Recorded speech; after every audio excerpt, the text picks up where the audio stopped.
बौद्ध धर्म को पढ़ेंगे। यह टॉपिक बहुत ही इंपॉर्टेंट है। आप कोई भी एग्जाम में बैठेंगे या किसी भी प्रीवियस ईयर क्वेश्चंस को बनाएंगे तो यहाँ से क्वेश्चन जरूर मिलता है। इस टॉपिक को बहुत ही शानदार तरीके से हम पढ़ने वाले हैं माइंड मैप के माध्यम से, जिसमें हम डिस्कस करेंगे कि गौतम बुद्ध का जीवन परिचय क्या था, ज्ञान प्राप्ति उन्होंने कैसे किया था, धर्मचक्र परिवर्तन क्या था, महापरिनिर्वाण क्या है, बुद्ध का भ्रमण के क्या आशय थे, इसके बाद बौद्ध धर्म के सिद्धांत क्या है उनको देखेंगे, बौद्ध संगीति जो हुए थे 4 उनके बारे में देखेंगे, बौद्ध साहित्य क्या है और फिर हीनयान महायान में क्या डिफरेंस है। इन सारे जो एस्पेक्ट्स हैं सारे के सारे को हम डिस्कस करने वाले हैं और हर एस्पेक्ट से क्वेश्चंस बनते हैं, कुछ भी नहीं छोड़ूंगा, हर चीज़ बहुत ही शानदार तरीके से डिस्कस करने वाला हूं। आप वीडियो के अंत तक बने रहिए। वीडियो थोड़ी लंबी हो सकती है, लेकिन मैं आपको यकीन दिलाता हूं कि यदि आप वीडियो को अच्छे से देखते हैं तो बौद्ध धर्म से बनने वाले सारे के सारे क्वेश्चंस निश्चित रूप से आपसे बनेंगे। आगे बढ़ने से पहले मैं आपको अपने बारे में बताना चाहता हूं ताकि आपको यह ट्रस्ट हो सके, यदि मैं आपको पढ़ा रहा हूं, आपको गाइड करने वाला हूं, तो मैं इसमें कैपेबल हूं या नहीं। मेरा नाम LM शर्मा है। वर्तमान में मैं स्टेशन मास्टर के पद पर कार्यरत हूँ। हमने RRB NTPC एग्ज़ाम के साथ साथ SSC के भी एग्ज़ाम को हमने क्लियर किया है। हमने झारखंड सब इंस्पेक्टर एग्ज़ाम 2017 में क्लियर किया है। साथ ही साथ हमने झारखंड पब्लिक सर्विस कमीशन का एग्ज़ाम JPSC मेंस हमने 2 बार लिखा है। इसका रिजल्ट अभी भी वेटिंग में है। तो आपको यह ट्रस्ट हो चुका होगा कि मैं खुद मेहनत करके आपको पढ़ाने वाला हूँ। मैं अभी भी पढ़ रहा हूँ और आपको गाइड करने वाला हूँ। तो चलिए बिना समय गवाए शुरू करते हैं। जो सबसे पहला टॉपिक हम देखेंगे उसमें है गौतम बुद्ध का जीवन परिचय। यहाँ से बहुत ही बेसिक क्वेश्चंस बनते हैं हर एग्जाम में। तो गौतम बुद्ध के जन्म जो है 563 ईसा पूर्व हुआ था। कहाँ पर हुआ था? तो लुम्बिनी में हुआ था। यह जगह बहुत ही इंपॉर्टेंट है, जरूर ध्यान में रखना है कि गौतम बुद्ध का जन्म लुम्बिनी में हुआ था। और ये कहाँ पड़ता है? तो ये नेपाल की तराई में पड़ता है। और एक जगह है पिपरहवा, वहाँ पे लुम्बिनी जगह है। तो आपको ध्यान रखना है कि गौतम बुद्ध का जन्म 563 ईसा पूर्व में लुम्बिनी नामक जगह जो कि नेपाल की तराई में पड़ता है वहाँ पर हुआ था। इनका बचपन का नाम सिद्धार्थ था। इस पर भी बेसिक क्वेश्चंस बनता है और इस पर बहुत ही अच्छी कहानी है जो आप बचपन में पढ़े ही होंगे कि वो एक पक्षी को बताते हैं जिसमें कहा जाता है कि मारने वाले का जो है हक बचाने वाले से कम होता है, अर्थात बचाने वाले का हक मारने वाले से ज़्यादा होता है। एक कहानी था, आप बचपन में ज़रूर पढ़े होंगे सिद्धार्थ के बारे में। इनके पिता का जो नाम था शुद्धोधन था, जो साक्यगण के प्रमुख थे।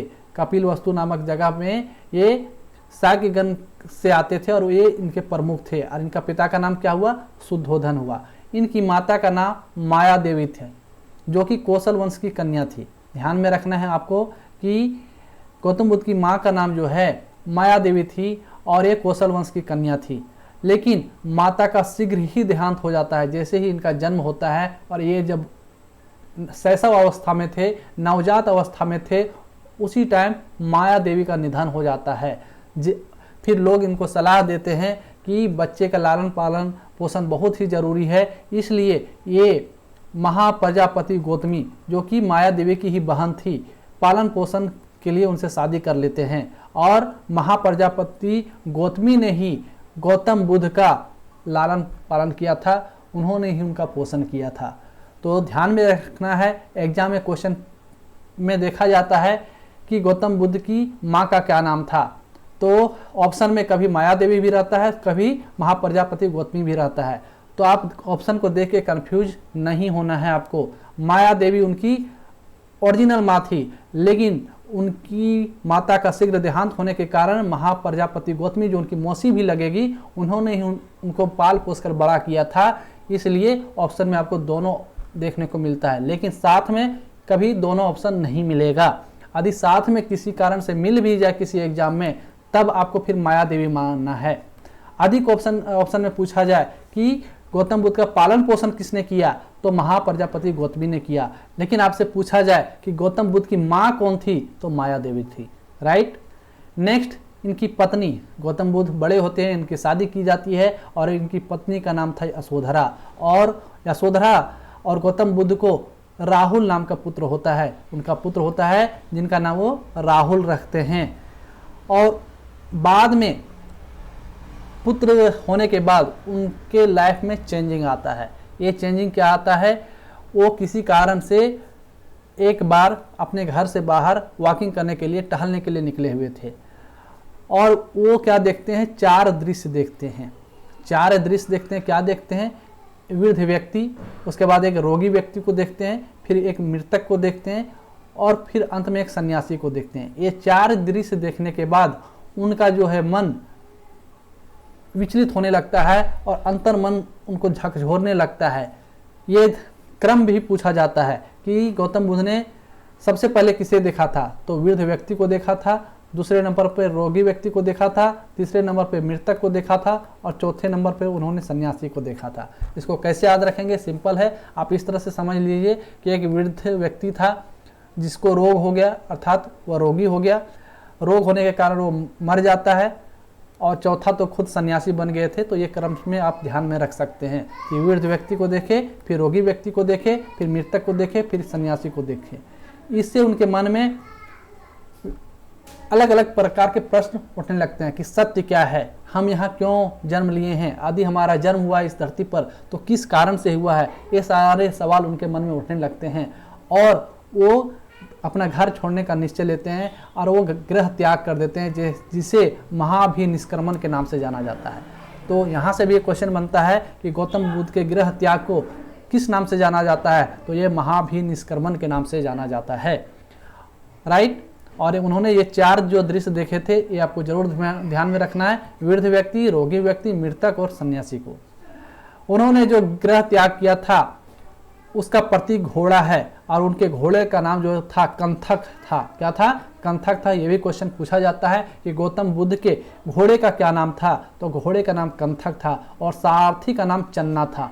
ये 2 यहाँ से भी फैक्ट आपको ध्यान में रखना है कि गौतम बुद्ध के घोड़े का नाम कंथक था जबकि सारथी का नाम चन्ना था।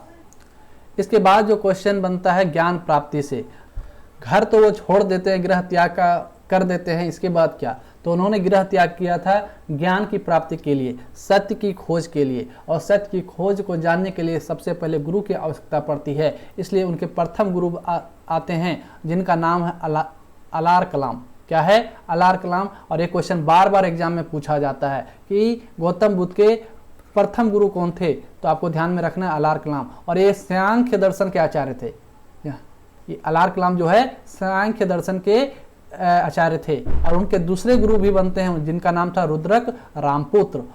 इसके बाद वहां से दीक्षा लेने के बाद ये तपस्या करने के लिए पहुंच जाते हैं और तपस्या का स्थल था बोध गया, जिसका उस समय नाम था उरुवेला। तो ऑप्शन में आपको दोनों मिल सकता है कि गौतम बुद्ध ने तपस्या कहाँ पर किया था, तो ऑप्शन में बोध गया भी मिल सकता है और उरुवेला भी मिल सकता है। तो आपको कंफ्यूज नहीं होना है, दोनों का नाम उरुवेला पुराना नाम हो गया, वर्तमान नाम बोध गया है।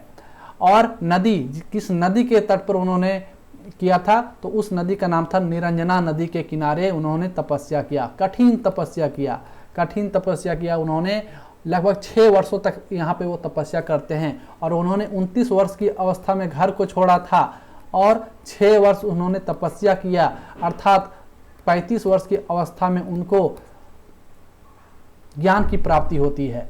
वो कठिन तपस्या करते हैं, ज्ञान की प्राप्ति के बाद वो अपना उपवास तोड़ते हैं और उपवास तोड़वाने का काम एक सुजाता नाम की लड़की ने खीर खिलाई थी। सुजाता नाम की एक लड़की थी जो सर्वप्रथम गौतम बुद्ध को खीर खिलाकर उनका उपवास तोड़वाते हैं और इस प्रकार से उनका उपवास टूटता है। ज्ञान प्राप्ति जो है अभी आपको बताया 35 वर्ष की आयु में होता है और जिस दिन इनको ज्ञान की प्राप्ति होती है उस समय था वैशाख पूर्णिमा। वैशाख पूर्णिमा के दिन में उनको ज्ञान की प्राप्ति होती है। कहाँ पर, पीपल वृक्ष के नीचे पे, और ये जगह था बोध गया निरंजना नदी के किनारे। और वृक्ष का नाम था बोधि वृक्ष, जो उसी वृक्ष का नाम बाद में बोधि वृक्ष पड़ जाता है, जिसे शशांक ने कटवा दिया था। शशांक ने क्यों कटवाया था, क्योंकि शशांक जो था शैव धर्म को मानने वाला था और वो बौद्ध धर्म से नफरत करता था, इसलिए वो जो है वृक्ष को कटवा देता है, वो बोधि वृक्ष को बाद में। लेकिन जहाँ पर उनको ज्ञान की प्राप्ति हुई थी वो पीपल का वृक्ष था जिसे बोधि वृक्ष कहा जाता था। और ज्ञान की प्राप्ति के बाद जो है बुद्ध प्रज्ञावान कहलाए और बुद्ध का अर्थ और उपाधियां अलग अलग है, उनको अलग अलग उपाधियों से भी नवाजा गया है। जैसे पहला है तथागत। तथागत का मतलब होता है वस्तुओं का वास्तविक ज्ञाता, किसी भी चीज़ को सत्य की दृष्टिकोण से जो देखता है उसे तथागत कहा जाता है, जो हर चीज़ को सच्चाई के दृष्टिकोण से देखता है। उनका अन्य नाम शाक्य मुनि भी है। ऑप्शन पूछा जाता है, क्वेश्चन में पूछा जाता है कि शाक्य मुनि किसे कहा जाता है, तो गौतम बुद्ध को शाक्य मुनि कहा जाता है, तथागत भी कहा जाता है, एशिया का प्रकाश पुंज भी कहा जाता है। एशिया का प्रकाश पुंज भी गौतम बुद्ध को कहा जाता है। तो इनके अन्य अलग अलग नाम हैं और उपाधियां हैं जो बार बार एग्जाम में पूछा जाता है। उनके अन्य नाम मैत्रेय भी है। मैत्रेय जो है, इनका मानना है कि गौतम बुद्ध का जो अगला जन्म होगा उनका नाम मैत्रेय होगा। नेक्स्ट हम देखेंगे धर्मचक्र परिवर्तन। इन्होंने प्रथम उपदेश कहाँ पे दिया था, उसी को धर्मचक्र परिवर्तन के नाम से जाना जाता है। तो उन्होंने अपना प्रथम उपदेश जो दिया था वो सारनाथ में दिया था। ये बार बार क्वेश्चन में पूछा जाता है कि गौतम बुद्ध ने अपना प्रथम उपदेश कहाँ पर दिया था, तो उस जगह का खास जगह का नाम था ऋषिपत्तनम, जो कि सारनाथ में पड़ता है। तो ऑप्शन में आपको ज़्यादातर सारनाथ ही मिलेगा, ठीक है। ऋषिपत्तनम थोड़ा ज़्यादा डीप गया तब आपको मिलेगा, लेकिन मैक्सिमम टाइम आपको सारनाथ ही मिलेगा। और उन्होंने वहाँ पर 5 ब्राह्मणों को उपदेश दिया। सबसे पहले वो 5 ब्राह्मण को उपदेश देते हैं। वो 5 ब्राह्मण का नाम था भैदी, वप, औज, असिज और कौंडिल्य, ठीक है। ये 5 ब्राह्मण थे जिनको उन्होंने सबसे पहले उपदेश देते हैं। और उनके सबसे प्रिय शिष्य का नाम था आनंद। गौतम बुद्ध के सबसे प्रिय शिष्य का नाम था आनंद। ये क्वेश्चन पूछा जाता है कि गौतम बुद्ध के प्रथम शिष्य या फिर प्रिय शिष्य का नाम क्या था, तो आनंद था। और ये बुद्ध के प्रमुख शिष्य थे, सबसे प्रिय शिष्य थे। और गौतम बुद्ध जब अपना उपदेश देते थे, प्रवचन देते थे, तो आनंद को ही संबोधित करते हुए वो प्रवचन या उपदेश देते थे। और आनंद के आग्रह पर ही, आनंद ने ही सबसे पहले आग्रह किया था कि गुरुजी स्त्रियों को बौद्ध संघ में प्रवेश की अनुमति दिया जाए। तो ये क्वेश्चन पूछा जाता है कि किसके कहने पर गौतम बुद्ध ने स्त्रियों को संघ में प्रवेश की अनुमति प्रदान की, तो आनंद के आग्रह पर उन्होंने ऐसा किया था। और स्त्री के रूप में जो पहली शिष्या बनती है गौतम बुद्ध की, वो कोई और नहीं, उनकी माँ ही जिनके द्वारा वो पाल पोस कर बड़े किए गए थे, जिनका नाम था महाप्रजापति गौतमी। क्या नाम था? महाप्रजापति गौतमी। अपनी जो माँ थी माया देवी, उनका तो शीघ्र ही देहांत हो गया था। बाद में आपको मालूम है उनका पालन पोषण जो है महाप्रजापति गौतमी करती है, और वही बुद्ध की पहली शिष्या बनती है, पहला महिला सदस्य बनती है संघ की, बौद्ध संघ की। ये चीज़ भी आपको ध्यान में रखना है। इसके बाद बुद्ध से संबंधित कुछ घटनाएं और उनके प्रतीक चिन्ह बार बार एग्जाम में पूछे जाते हैं। ये भी आपको बहुत ही इंपॉर्टेंट है, इसको आपको ध्यान में रखना है। जैसे घटना और इधर प्रतीक है। घटना के रूप में यदि माता के गर्भ में आना, इसे हाथी के प्रतीक चिन्ह के रूप में देखा जाता है। जन्म को कमल फूल से दर्शाया जाता है। गृह त्याग को घोड़ा से दर्शाया जाता है। ज्ञान प्राप्ति को बोधि वृक्ष से दर्शाया जाता है। प्रथम उपदेश को धर्म चक्र के नाम से प्रतीक के रूप में देखा जाता है। इंद्रियों पर विजय भूमि स्पर्श की मुद्रा के रूप में दर्शाया जाता है। और महापरिनिर्वाण को एक करवट सोने के प्रतीक से दिखाया जाता है। ये क्वेश्चन बार बार पूछा जाता है कि घोड़ा किसका प्रतीक है, तो गृह त्याग का। कमल किसका प्रतीक है, तो गौतम बुद्ध के जन्म का। हाथी किसका प्रतीक है, तो गौतम बुद्ध के माता के गर्भ में आने का प्रतीक है। बोधि वृक्ष किसका प्रतीक है, ज्ञान की प्राप्ति का प्रतीक है। धर्म चक्र किसका प्रतीक है, प्रथम उपदेश का प्रतीक है। और भूमि स्पर्श की मुद्रा इंद्रियों पर विजय का प्रतीक है। और एक करवट होकर सोना महापरिनिर्वाण का प्रतीक है। इसको आप कैसे ध्यान में रखेंगे, हम थोड़ा सा कनेक्ट करने का प्रयास करते हैं, ठीक है। आप जनरली देखे होंगे कि मान लीजिए जो बड़ा हाथी होता है, अब उसको जब किसी आक्रमण या किसी भी घटना का संकेत होता है, तो वो अपने छोटे बच्चे को अपने पेट के पास बुला लेती है ताकि उस पर कोई खतरा ना आ जाए। जब उसको एहसास होता है कि हमारे बच्चे को भी कुछ खतरा है, तो सबसे पहले हाथी क्या करती है, अपने झुंड में जितने भी बच्चे होते हैं उनको अपने पेट के पास बुला लेती है। तो वहाँ से आप कनेक्ट कीजिए कि माता के गर्भ में आना हाथी का प्रतीक हो गया। दूसरा, जिस तरह कमल खिलने से खुशी होता है, उसी तरह गौतम बुद्ध के जन्म होने से उनके माता पिता को खुशी हुई होगी, तो जन्म कमल का प्रतीक हो गया। घोड़ा पर ही वो चढ़कर गृह त्याग किए थे, ठीक है। चन्ना उनका सारथी का नाम था, तो गृह त्याग को घोड़ा से आप कनेक्ट करिए। बोधि वृक्ष जो है पीपल पेड़ के नीचे उन्होंने ज्ञान की प्राप्ति किया था, तो बोधि वृक्ष उनका ज्ञान की प्राप्ति का प्रतीक हो गया। धर्म चक्र, पहले व्यक्ति धर्म था, कर्मकांड हावी था, आडंबर हावी था, उसको तोड़ने के लिए उन्होंने बौद्ध धर्म चलाया और प्रथम उपदेश दिए, अर्थात धर्म का जो पहिया था, चक्र था, वो अब घूमने वाला था, तो धर्म चक्र जो है प्रथम उपदेश का प्रतीक हो गया।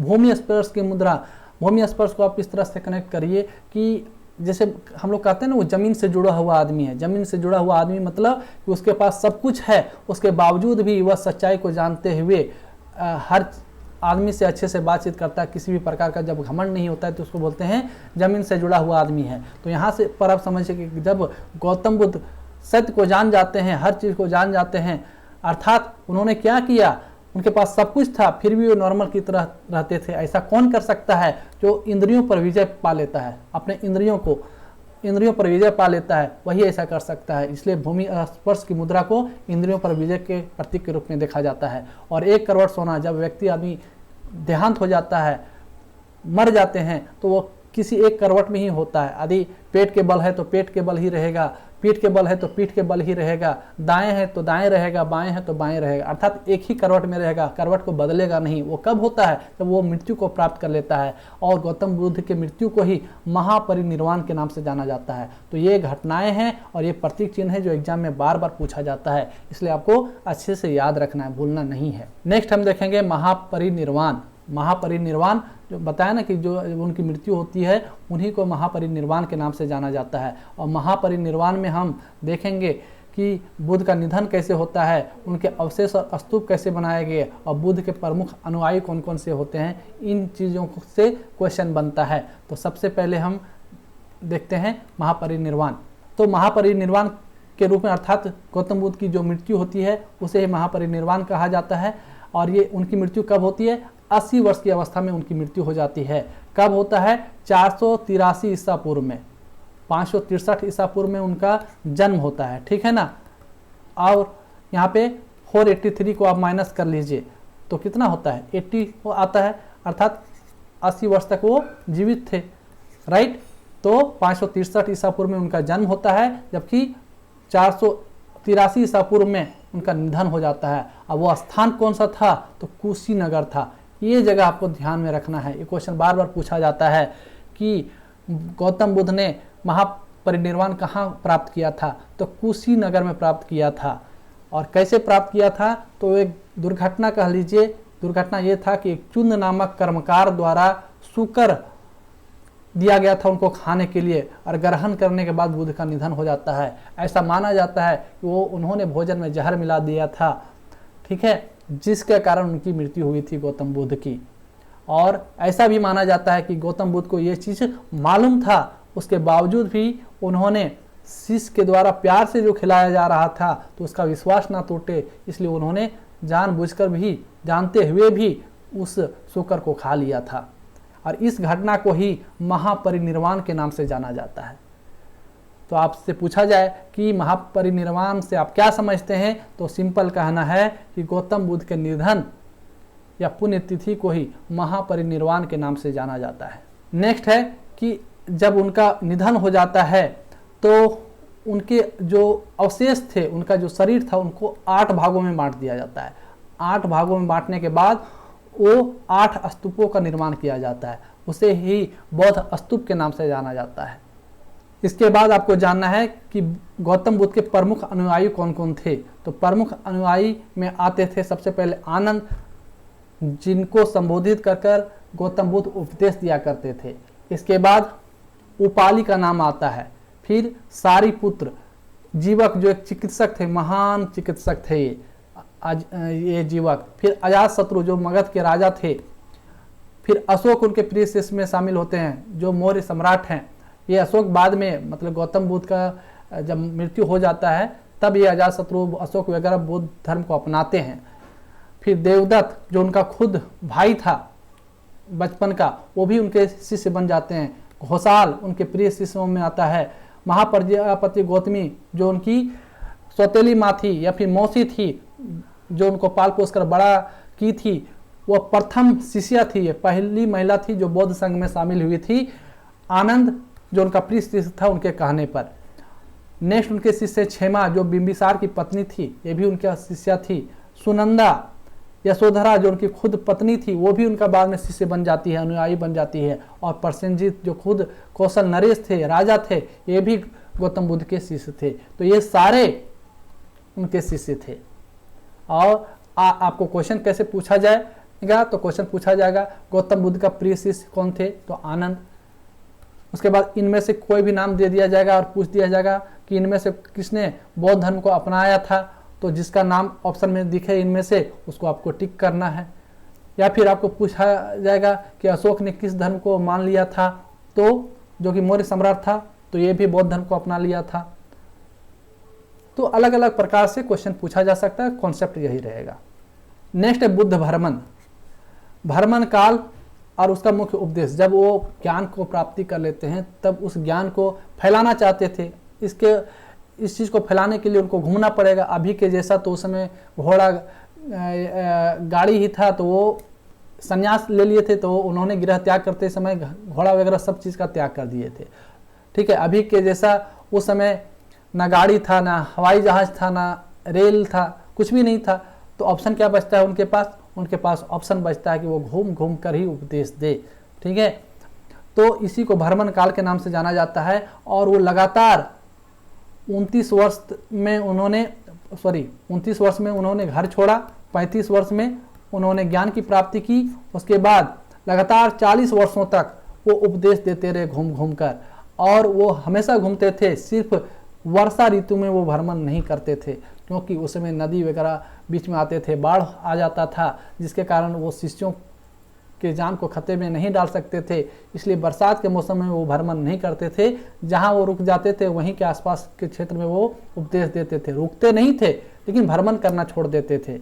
बाकी साल के 8 महीना वो भ्रमण कर करके उपदेश देते थे और बौद्ध धर्म को फैलाने में वो लगे रहे, सत्य को बताने में वो लगे रहे। और वो उन्होंने सर्वाधिक उपदेश कहाँ पर दिया, तो श्रावस्ती में दिए। कौशल प्रदेश की राजधानी जो है श्रावस्ती, वहाँ पर उन्होंने सबसे ज़्यादा उपदेश दिए। तो यहाँ से क्वेश्चन बनता है इम्पोर्टेंट कि गौतम बुद्ध ने सबसे ज़्यादा उपदेश कहाँ पर दिए हैं, तो श्रावस्ती में दिए हैं। ये क्वेश्चन आपको आराम से किसी भी क्वेश्चन बैंक में मिल जाएगा, आप देखिएगा।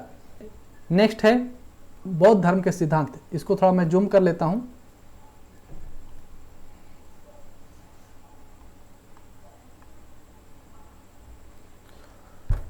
बौद्ध धर्म या संघ को चलाने के लिए अलग अलग नियम कानून थे। अब उसे ही विनय या फिर आचार नियम के नाम से जाना जाता था।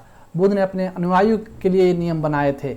और ये नियम क्या थे, तो ये नियम था, सबसे पहला है 4 आर्य सत्य, अर्थात दुख, दुख समुदाय, दुख निरोध, दुख निरोधगामी प्रतिपदा। दुख का मतलब हुआ जीवन में दुख है। दुख समुदाय का मतलब हुआ दुख का कारण है। दुख निरोध का मतलब हुआ दुख का अंत संभव है। और दुख निरोधगामिनी प्रतिपदा का मतलब हुआ कि ये जो दुख है उसका समाप्ति का मार्ग भी उपलब्ध है। बस लोग जब अपनी इच्छा शक्ति जागृत करते हैं इस दुख को खत्म करने के लिए, तो वो इस दुख को समाप्त कर सकते हैं। यही 4 आर्य सत्य पर उनका संघ चलता था। इसके बाद वो अष्टांगिक मार्ग की बात करते हैं। अष्टांगिक मार्ग का मतलब हुआ दुख से मुक्ति का उपाय। इन्होंने ये सम्यक दृष्टि, सम्यक संकल्प, सम्यक वाक, सम्यक कर्मांत, सम्यक आजीव, सम्यक व्यायाम और सम्यक स्मृति और सम्यक समाधि, ये टोटल 8 प्रकार के अष्टांगिक मार्ग उन्होंने बताए, इसलिए इसका नाम है अष्टांगिक। अष्ट का मतलब होता है 8। उन्होंने 8 मार्ग बताए इस दुख से मुक्ति पाने का। यदि किसी व्यक्ति को दुख से बचना है तो ये 8 नियम यदि वो पालन करता है तो उसे जीवन में किसी भी प्रकार का दुख नहीं झेलना पड़ेगा। वो क्या है 8? सम्यक दृष्टि का मतलब हुआ कि हमेशा आपकी दृष्टि अच्छी होनी चाहिए। सम्यक का मतलब होता है अच्छा, सही, नैतिक। तो सम्यक दृष्टि मतलब उसका दृष्टि हमेशा सही होना चाहिए, अर्थात उसका दृष्टिकोण अच्छा होना चाहिए, उसका विचार अच्छा होना चाहिए। सम्यक संकल्प, उनके जो विचार के बाद वो संकल्प लेते हैं वो भी अच्छा होना चाहिए। सम्यक वाक, वाक मतलब बोलना, उनका बोली चाली, अर्थात वो जो भी बोले सच बोले, अच्छा बोले, मधुर बोले।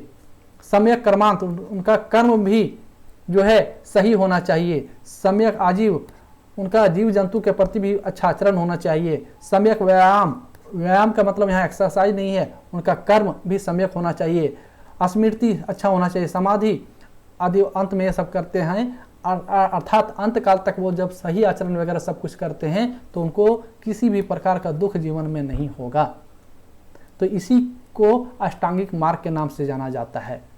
नेक्स्ट है निर्वाण। बौद्ध धर्म का ये परम लक्ष्य माना जाता है कि हमें बौद्ध धर्म में यह बताया जाता है कि जीवन का अंतिम लक्ष्य ही है निर्वाण को प्राप्त करना, निर्वाण को प्राप्त करना। और निर्वाण का अर्थ क्या होता है? निर्वाण का अर्थ होता है दीपक का बुझ जाना।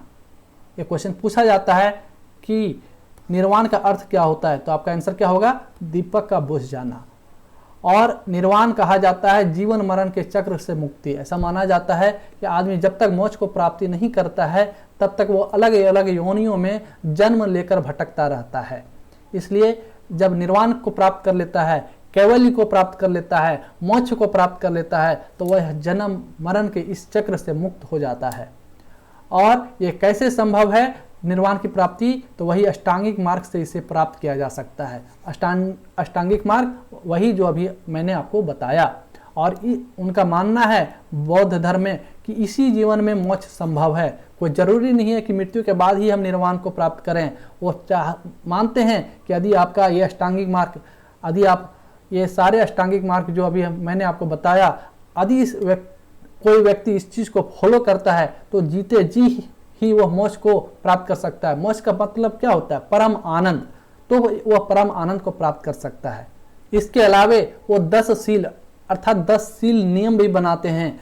और ये 10 शील नियम कौन हैं? तो अहिंसा, सत्य, अस्तेय, पराये धन का लोभ नहीं करना, नशा नहीं करना, स्त्रियों से दूर रहना, दुराचार से बचना, असमय भोजन नहीं करना, सुगंधित वस्तुओं को वर्जित करना अर्थात उससे बचना, और आभूषणों का त्याग करना। यदि ये 10 शील अर्थात शील का मतलब होता है लक्षण, आचरण, यदि ये 10 आचरण कोई जिंदगी में करता है तो उसे भी मोक्ष की प्राप्ति हो सकती है। अर्थात कभी हिंसा नहीं करेगा, हमेशा सत्य बोलेगा। अस्तेय का मतलब होता है चोरी नहीं करना, किसी भी प्रकार का चोरी नहीं करेगा, पराये धन का लोभ नहीं करेगा, नशा नहीं करेगा, स्त्रियों से दूर रहेगा, दुराचार से बचेगा। स्त्रियों का मतलब हुआ पराई स्त्रियों से दूर रहना, असमय भोजन नहीं करना। और ये जो 10 शील नियम थे ये वैसे लोग थे जो बौद्ध धर्म को तो मानते थे लेकिन वो संन्यास नहीं ग्रहण किए थे।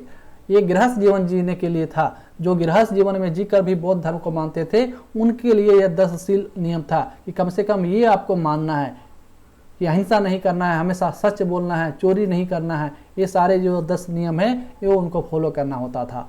इसे ही 10 शील नियम के नाम से जाना जाता है। नेक्स्ट है, ये इंपॉर्टेंट है, त्रिरत्न। बौद्ध धर्म के 3 रत्न हैं। कौन? बुद्ध, धम्म और संघ। ये क्वेश्चन पूछा जाता है कि बौद्ध धर्म के त्रिरत्न में से कौन से हैं? तो ये बुद्ध, धम्म और संघ। धम्म का मतलब हुआ धर्म और संघ का मतलब हुआ संगठन। ये जो है त्रिरत्न कहे जाते हैं बौद्ध धर्म के। त्रिरत्न का मतलब हुआ 3 रत्न। इसके बाद आपको ध्यान में रखना है कि गौतम बुद्ध ने सबसे ज्यादा उपदेश जो है किस भाषा में दिए थे? ये क्वेश्चन बार बार पूछा जाता है एग्जाम, तो वो पाली भाषा में दिए थे। मैं आपको एक चीज स्पष्ट कर दूं, मैं अपने नोट्स में या जो भी मैं आपको बताता हूं मैं इसमें वही सारे पॉइंट को इसमें डालता हूं जहां से एग्जाम में क्वेश्चन पूछे जाते हैं। किसी ना किसी एग्जाम, चाहे एसएससी हो, रेलवे हो, स्टेट पीसीएस हो, यूपीएससी का पीटी हो, सारे क्वेश्चन बैंक में जहां से क्वेश्चन पूछे जाते हैं उसी चीज को हम इसमें डालते हैं। वैसे तो बताने के लिए बहुत सारे पॉइंट होते हैं, उतना ना समय आपके पास है ना मैं आपका समय उतना बर्बाद करना चाहता हूं। जहां से क्वेश्चन पूछे जाते हैं वो सब चीज मैं यहाँ पे डिस्कस करता हूं। तो जो भी पॉइंट है उसको आप मान के चलें यहाँ से क्वेश्चन बनने ही बने हैं या फिर बनने वाले हैं। तो ध्यान में रखना है कि बुद्ध ने उपदेश जो है किस भाषा में दिया था? तो पाली भाषा में दिया था। और बौद्ध धर्म में ईश्वर और आत्मा को मान्यता नहीं है। आप जैन धर्म में पढ़े थे, वहां पे ईश्वर की मान्यता तो थी लेकिन वो अपने तीर्थंकर से उसको नीचे मानते थे। आप यदि पिछली वीडियो को नहीं देखे हैं तो उन सारे वीडियो को जरूर देखें, क्योंकि सारे वीडियो एक दूसरे से कनेक्ट होते हैं। यदि आप वीडियो को छोड़कर देखेंगे तो आपको बहुत सारे कॉन्सेप्ट आप मिस कर देंगे, बहुत सारी चीज़ आप समझ नहीं पाएंगे। इसलिए हमेशा अगला वीडियो पिछला वीडियो से लिंक होता है और उसको आप देखकर ही आगे की वीडियो को देखें। तो जैन धर्म में जो है ईश्वर की मान्यता थी, लेकिन बौद्ध धर्म में ईश्वर की मान्यता नहीं है, ना ही आत्मा की मान्यता है। और जैन धर्म में दोनों था, ईश्वर की मान्यता थी लेकिन उसे तीर्थंकर से नीचे माना जाता था, और आत्मा के बारे में भी मान्यता थी। आप पढ़े थे पिछले क्लास में कि व्यक्ति यदि ऊंचे कास्ट में अर्थात उच्च कुल में पैदा होता है क्योंकि उससे उसका कर्म जो है पिछले कर्म का अच्छा होता था, और कोई निम्न जाति में पैदा होता है क्योंकि पिछले जन्म में उसका कर्म बुरा था। ऐसा जैन धर्म में मानना था, लेकिन बौद्ध धर्म में ऐसा कुछ भी नहीं है। वो ईश्वर और आत्मा दोनों को नकार देते हैं, दोनों को नहीं मानते हैं। और मोक्ष मृत्यु से पहले भी प्राप्त किया जा सकता है, ऐसा बौद्ध में माना जाता है। इसके बाद जो इंपॉर्टेंट क्वेश्चन पूछा जाता है वो बौद्ध संगतियों से पूछा जाता है कि बौद्ध के संगतियाँ जो है, यहाँ से बहुत बार क्वेश्चन बना है, इसको आपको जरूर ध्यान में रखना है। इसको आप देखेंगे और इसको अच्छे से आप लर्न कर लेंगे। बौद्ध धर्म के टोटल 4 संगतियाँ हुई हैं, ठीक है। पहला हुआ था राजगृह में, दूसरा हुआ है वैशाली में, तीसरा हुआ है पाटलिपुत्र में, चौथा हुआ है कुंडलवन कश्मीर में। ये 4 टोटल संगतियाँ हुई है बौद्ध के। इसका क्वेश्चन अलग अलग प्रकार से पूछा जाता है। कभी पूछा जाता है अध्यक्ष कौन थे, कभी पूछा जाता है शासनकाल कौन था, कभी समय पूछा जाता है। तो ये चार्ट बहुत ही इंपॉर्टेंट है। टोटल के टोटल इसमें 12 क्वेश्चन समझिए बनते हैं। कभी कभी सचिव वगैरह भी पूछ देता है, ज़्यादा डीप में पूछा जाए तो कम से कम इतना आप जरूर ध्यान में रखें। बौद्ध धर्म की पहली संगति हुई थी राजगृह में। कब हुआ था? 483 ईसा पूर्व में। किसके उस समय अध्यक्ष थे? महाकश्यप, और शासन काल था अजात शत्रु का। इसके बाद दूसरा बौद्ध संगति हुआ था वैशाली में। कब हुआ था? जस्ट 100 साल बाद 383 ईसा पूर्व में, और उस समय अध्यक्ष थे साबाकामी, और शासन काल था कालाशोक का। तीसरा हुआ था पाटलिपुत्र में, ये 251 ईसा पूर्व में, और उस समय अध्यक्ष थे मोगलीपुत्र तीसरे, और शासन काल था अशोक का। फिर चौथा होता है कुंडलवन कश्मीर में, और ये होता है ईस्वी की प्रथम शताब्दी, और उस समय अध्यक्ष थे वसुमित्र, जिसे अश्वघोष के नाम से भी जाना जाता है, और उस समय शासन काल था कनिष्क का। तो ये अलग अलग क्वेश्चन बनता है। कभी शासन काल पूछ दिया जाता है, क्वेश्चन पूछा जाएगा कि बौद्ध की चौथी संगति कहाँ हुई थी? पाटलिपुत्र में। क्वेश्चन पूछ देगा कि गौतम बुद्ध की दूसरी संगति के समय शासन काल किसका चल रहा था? कालाशोक का। नेक्स्ट क्वेश्चन बन सकता है कि चौथी संगति कहाँ हुई थी और उसका अध्यक्षता किसने किया था? तो कुंडलवन कश्मीर में हुई थी, अध्यक्षता वसुमित्र या अश्वघोष ने किया था। तो अलग अलग प्रकार से इस चार्ट से क्वेश्चन बनते हैं, और बहुत सारे क्वेश्चन आपको मिल जाएंगे जब आप PYQ बनाएंगे किसी भी एग्जाम का। मैं बता रहा हूँ, आप जब बनाएंगे तो ये बौद्ध संगति से आपको एनी हाउ क्वेश्चन दिख जाएगा। इसलिए ये चार्ट बहुत इंपॉर्टेंट है, आप इसका स्क्रीनशॉट ले लें। और मैं आपको बताता हूँ, मेरे नोट्स आप यदि डाउनलोड करना चाहते हैं तो मेरे टेलीग्राम चैनल से आप फ्री में डाउनलोड कर सकते हैं।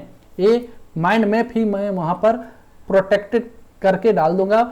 ये पासवर्ड रहेगा जिसमें आप पासवर्ड डाल के इस माइंड मैप को आप पढ़ सकते हैं। पासवर्ड डालने का एक ही मकसद है, क्योंकि इसे बहुत मेहनत से मैंने बनाया है, और जो मेहनत करने वाले हैं उन्हीं तक ये पहुँचे, बेवजह का इधर उधर ना शेयर हो, इसीलिए इसमें पासवर्ड डाला जा रहा है। लेकिन आपको ये फ्री में मिलेगा, और आप इसे डाउनलोड करके वहाँ से भी आप इसे पढ़ सकते हैं, इस माइंड मैप को। और ये माइंड मैप हिंदी और इंग्लिश दोनों में रहेगा। ये माइंड मैप जो है आपको दोनों लैंग्वेज में मिलेंगे। अब बौद्ध संगति की जो विशेषताएं, उससे जो क्वेश्चन बनता है उसको थोड़ा देख लेते हैं। तो प्रथम बौद्ध संगति कहाँ हुआ था? राजगृह में हुआ था 483 ईसा पूर्व में। और इस समय क्या इंपॉर्टेंट कार्य हुआ था? इस समय विनय पिटक की रचना होता है, और किसके नेतृत्व में? उपाली के नेतृत्व में। वही उपाली जो गौतम बुद्ध के शिष्य थे।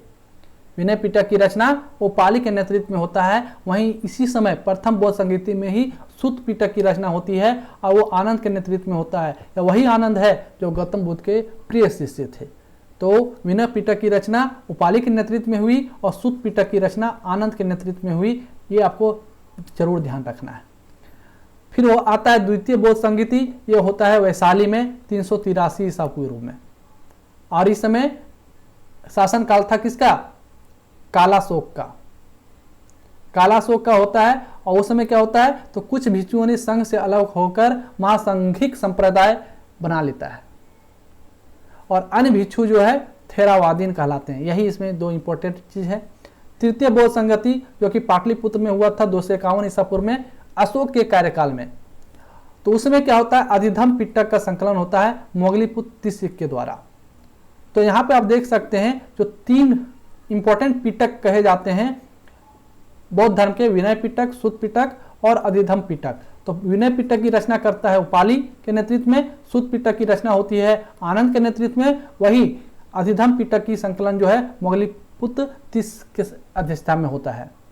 और चतुर्थ बौद्ध संगति होता है एक कुंडलवन जो कि कश्मीर में है प्रथम शताब्दी के समय, और इस समय जो शासनकाल था वो कनिष्क था और इस समय हीनयान और महायान 2 भागों में बौद्ध धर्म बंट जाता है। ये इंपॉर्टेंट काम होता है उस समय।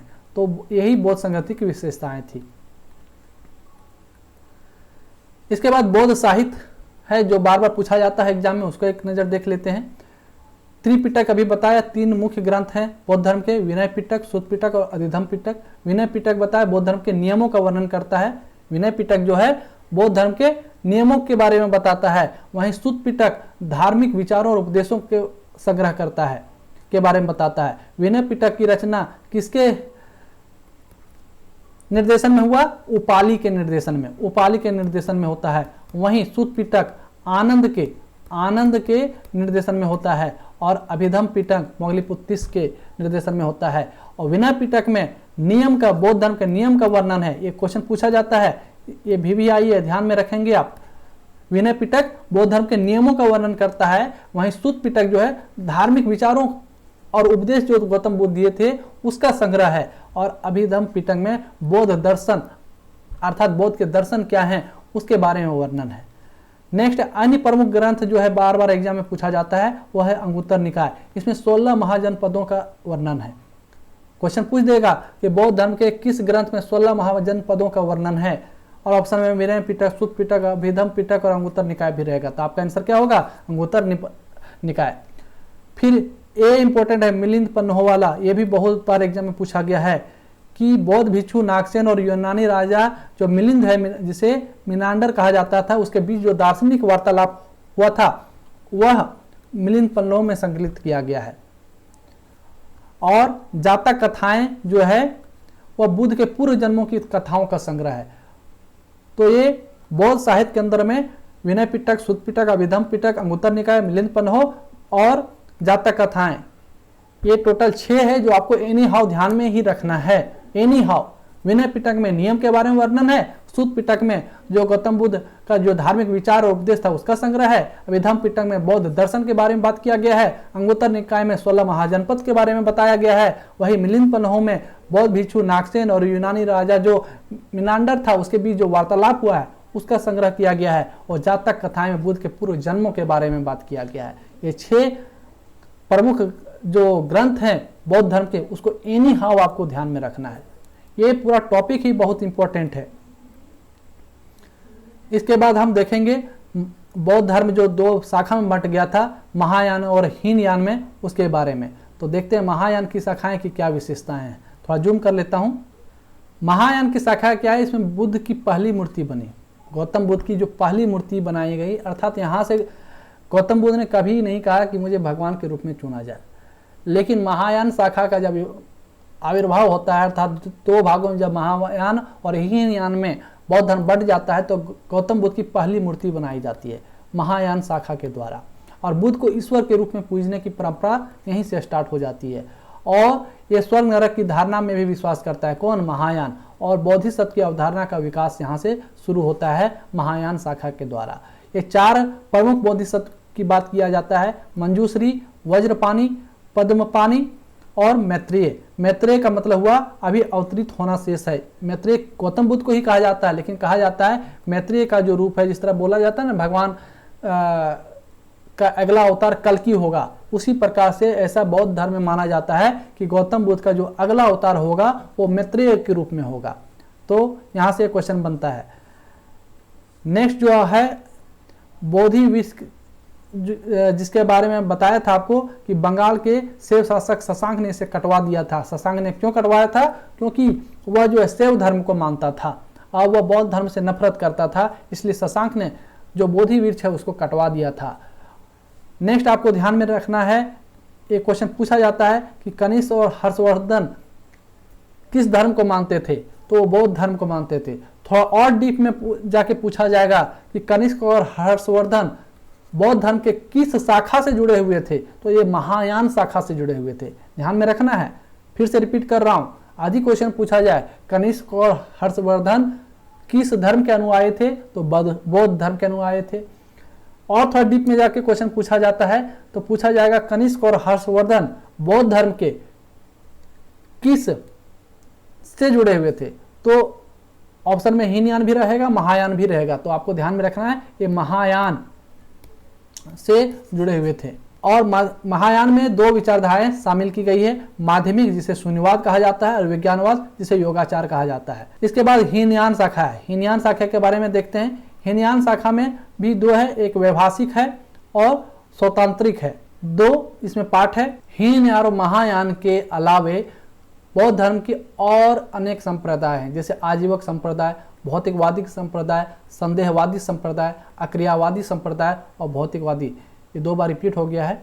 इसका रीजन ये है कि ये दो बार हुआ, एक उनके प्रवर्तक अलग अलग हैं। आजीवक के मखलीपुत्र घोषाल हैं, भौतिकवादी के पकुछ कात्यायन है, संदेहवादी के संजय वेलठ पुत्र हैं, अक्रियावादी के पूरन कश्यप हैं और लास्ट वाला जो भौतिकवादी है उसके प्रवर्तक हैं अजित केसा काम्बलिन।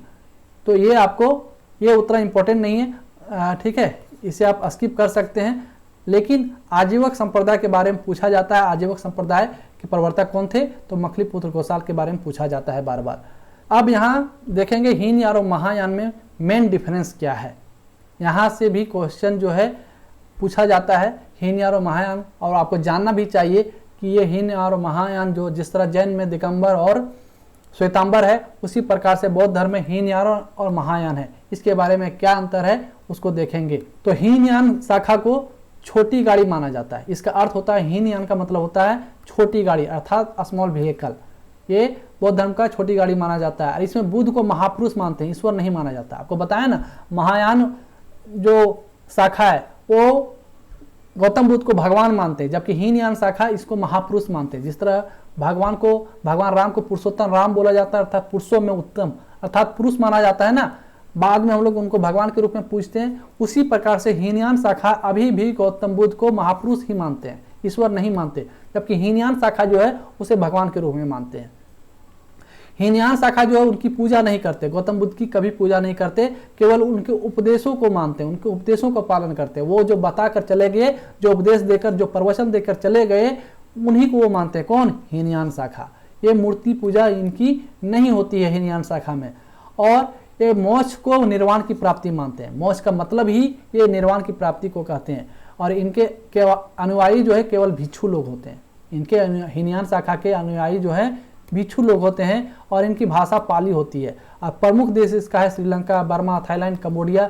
इन सारे देशों में हीनयान शाखा, गौतम बुद्ध के जो दो शाखा हैं बौद्ध धर्म के, हीनयान और महायान, तो प्रमुख देश जो श्रीलंका है, बर्मा है, थाईलैंड और कंबोडिया में यहाँ पे बौद्ध धर्म है, लेकिन बौद्ध धर्म की हीनयान शाखा को माना जाता है। अर्थात भगवान बुद्ध को वो भगवान नहीं कहते, उन्हें महापुरुष के रूप में मानते हैं। और हीनयान शाखा के दो उपविभाग हैं, वैभाषिक और स्वतांत्रिक। ये आपको ध्यान में रखना है। हीनयान शाखा के और दो उपविभाग हैं, वैभाषिक और स्वतांत्रिक। एग्जाम में कभी कभी पूछ देता है। नेक्स्ट है महायान शाखा। महायान शाखा का मतलब होता है बड़ी गाड़ी, ग्रेट व्हीकल।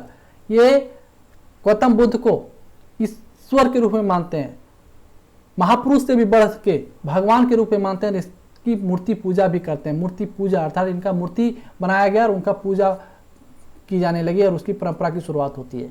और बोधिसत्व की अवधारणा को ये मानते हैं। और ये मोक्ष जो है बोधिसत्व बनकर जगत कल्याण करना। ये कहते हैं मोक्ष का मतलब हुआ बोधिसत्व को प्राप्त कर या बनकर जगत का कल्याण करना है।